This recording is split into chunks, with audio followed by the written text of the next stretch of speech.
అందరికీ నమస్కారం అండి. సుందర కుకింగ్ ఛానల్‌కి సుస్వాగతం. ప్రకృతి ఆహారమే ఔషధం. ఈ సంక్రాంతి, కనుమ, ముక్కనుమ పండుగల సందర్భంగా మీ అందరికీ శుభాకాంక్షలండి.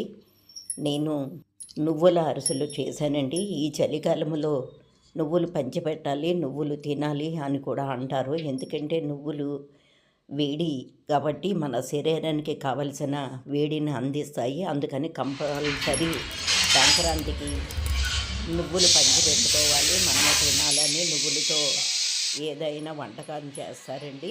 ఇవి తయారు చేయటం కోసం నేను 2 గ్లాసుల రేషన్ బియ్యం తీసుకున్నానండి. అరిసెలకు రేషన్ బియ్యం అయితేనే బాగుంటాయి. కొత్తగా బియ్యం కాబట్టి షుగర్గా ఉంటాయండి. వీటిని 2-3 సార్లు నీళ్లు పోసి కడిగి నానబెట్టానండి. ఇవి కంపల్సరీ 12 గంటలు లేదా 24 గంటలు లేదా 30 గంటలు కంపల్సరీ నానాలండి. ఇవి 2-3 సార్లు అస్మాను కడుక్కుంటూనే ఉండాలి రోజుకి. ఎందుకంటే లేకపోతే పులుసు వాసన వస్తాయండి. ఈ బియ్యం ఎంత నానితే అంత బాగుంటాయి. మీకు కావలసిన టైంలో నానబెట్టేసుకున్న తర్వాత జాలి బుట్టలో వేసుకొని వడబోసేసిన తర్వాత ఒక పొడి బట్ట మీద ఆరబెట్టుకోండి. తడి ఆరిపోయిన తర్వాత మిల్లి కన్నా ఇవ్వండి, మీ ఇష్టం. మిక్సీలన్నా వేసుకోవచ్చు, మిల్లికి ఇస్తేనే బాగుంటాయి. వీటిని కంపల్సరీ 2 సార్లు జల్లిడి పట్టాలి. జల్లిడి పట్టిన తర్వాత పిండి ఆరిపోకుండా ఉండడం కోసం కొంచెం నొక్కి పెట్టుకోండి. అలాగే నేను 1/2 కేజీ వరకు చేసి చూపిస్తున్నానండి. 200 గ్రాములు బెల్లం తీసుకున్నాను, 50 గ్రాములు పంచదార తీసుకున్నానండి. కొంచెం టీ గ్లాసు నీళ్లు పోసాను. ఇది కంపల్సరీ ముద్ద బెల్లం, అరిసెల బెల్లం అని ఉంటుంది, ఆ బెల్లమే తీసుకోవాలండి. నువ్వులు అరిసెలకి పట్టాలి అంటే కొంచెం పాలు కానీ లేదా కొద్దిగా పెరుగు కానీ వేసి నువ్వులు నానబెట్టుకోవాలండి. తర్వాత పాకం ఒకసారి వడపోసేసి మరలా అదే గిన్నెలో కొంచెం కడిగి ఆ పాకాన్ని జిగురు పాకం వచ్చే వరకు మరగనివ్వాలండి.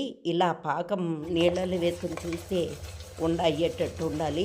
కంపల్సరీ అరిసెలకి వేరే వాళ్ళ సహాయం తీసుకుంటే బాగుంటుందండి. లేని పక్షంలో మనమే గరిటెతో కానీ అలా పిండిని కొద్ది కొద్దిగా విడదీసి వేసుకోవాలండి.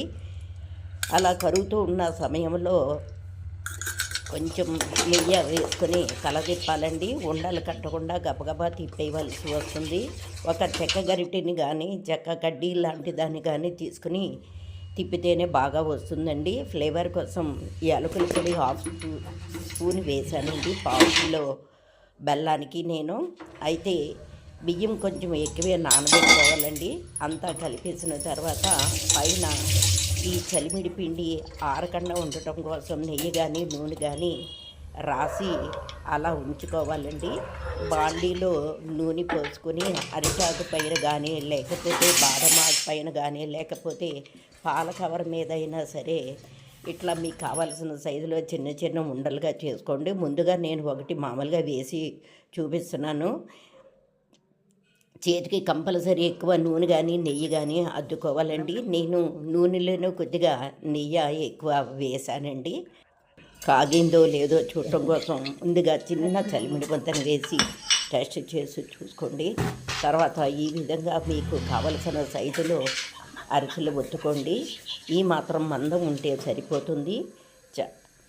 ఒక చిల్లు గిన్నెను కూడా రెడీ చేసి పెట్టుకోండి. అందులో ఫ్లాట్గా ఉన్న గిన్నెలో వేసుకున్నా లేకపోతే గడ్డి పైన కానీ వేసుకుంటే అరిసెలు వంకర లేకుండా సమానంగా వస్తాయండి.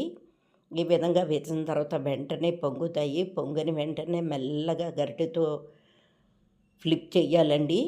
ఈ ఫ్లిప్ చేసేటప్పుడు జాగ్రత్తగా చేయాలి, లేకపోతే విడిపోతాయండి.